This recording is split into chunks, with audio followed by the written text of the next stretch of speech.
Akala ko ang i-detox lang is yung katawan. Buong buhay ko pala yung i-detox ko.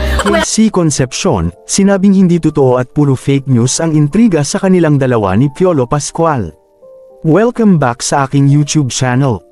Laging may mga negative things na dumadating sa mga buhay natin every week na hindi natin makontrol, di ba? So there are a lot of people that might affect us in a negative way. May mga taong makakasalamuhan natin sa mga lugar na medyo negative yung energy, or may mga hindi nagkakaintindihan minsan, and sometimes may mga moments na hindi lang nakakaganda, hindi na nga nakakayaman, hindi pa nakakaganda. Hindi na natiis ni KC Concepcion ang magsalita kaugnay sa mga balitang lumalabas sa social media. Ayon kasi sa mga ito, may lihim na anak daw siya kay Piolo Pascual at nagpakasal na ang dalawa.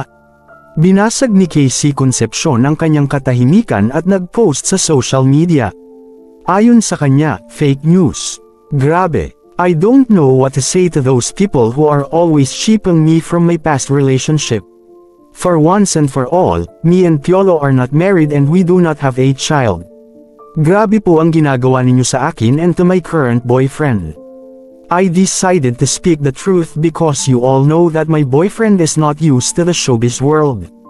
Please stop spreading false information about me. I am very much happy with my boyfriend and we are expecting something soon.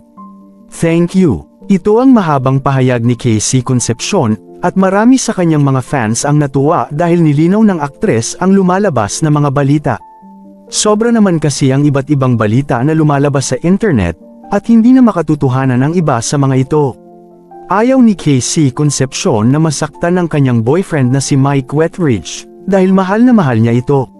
Mahigit 1 taon pa nga ang kanilang relasyon, kaya naman todo ang pag-iingat ni KC na gawing private ang kanilang pag-iibigan. Ayon dito, wala siyang ibang gusto, at ang boyfriend niya ngayon ay si Mike at hindi si Piolo Pascual. Matagal na daw silang nagkapatawaran ni Piolo, at civil na sila sa kasalukuyan.